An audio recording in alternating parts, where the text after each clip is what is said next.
Nok'Tuun, the newest upcoming species in Creatures of Sonaria Halloween event 2024. This is also dubbed the Gluttonous Greed.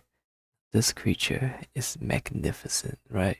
I know it might seem a little gimmicky, but I can rest assure you folks that this is by far the most interesting looking Halloween or dead token or whatever creature it is, right? This is the most interesting one by far. And I can explain to you how it actually makes a lot of sense. Now, let's just generally look at its design. It's very cool. It's very sweet.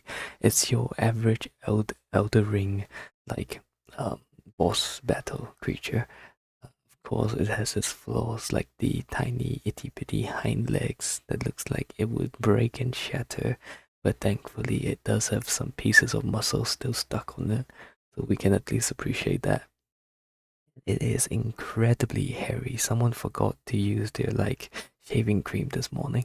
But other than that, and the unnecessary sight as a tail, but other than that, this creature is outstanding, and I cannot actually explain to you how it's like accessories, those necklaces and rings and whatnot, bracelets and whatnot, and how these accessories make sense.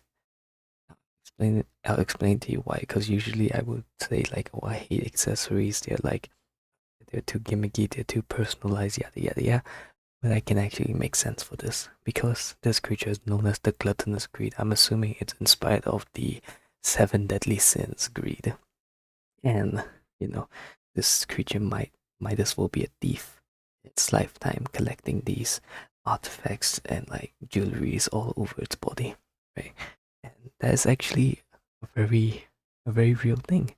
Birds like ravens and crows, they actually enjoy sparkly, shiny things. So they would pick them up, they would actually collect them.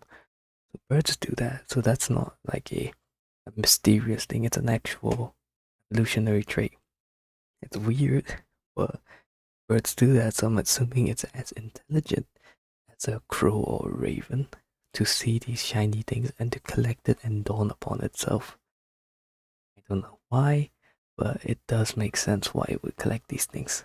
Now, I would also say that its huge front legs also make sense because of how its body's positioned. It has so much more weight at the front than at the back, so it might as well be evolving to not need legs in the future. It might be that process. I don't know why its ribcage would open and close like a mouth. Maybe it's just begging for a predator or like something to just come in and instantly kill it. I don't know. But this creature, right? It makes to some extent some sense. I can appreciate the horror aesthetic in it, and I'm also gonna really tone down my like criticism against these artworks because people keep saying, "Oh, this is fantasy, yada yada yada," and no matter how much I explain that I understand it's fantasy and that it needs some grounded basis, people still don't understand. So here this is. This is my thoughts. Continuing on with this like design idea, right? I really dig the okay, I really dig it looks how do I say, it looks like a former animal decomposing, but in a PG-13 way, so I can really appreciate that. I really love the aesthetic of muscle masses still being there, and like I do I will give you my criticism, like my dislikes on this creature soon, but first, like, I just want to compliment mysteriously sassy it looks. I love that. I love that. Now let's just go into my constructive criticism. Why does it have so many spikes?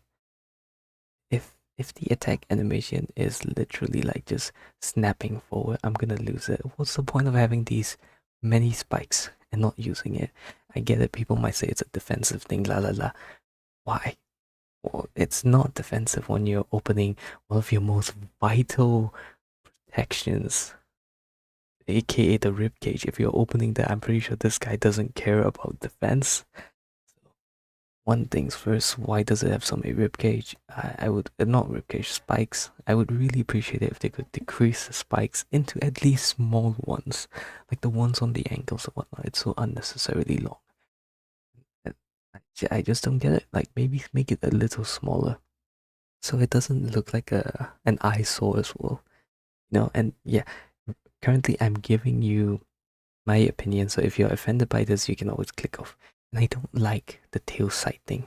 The tail sight thing is such a repetitive thing in Creature of Scenario, and it's always useless too. It's just for aesthetic pleases, and it just doesn't make sense to me. Why have that and not use it as like a mechanical gimmick?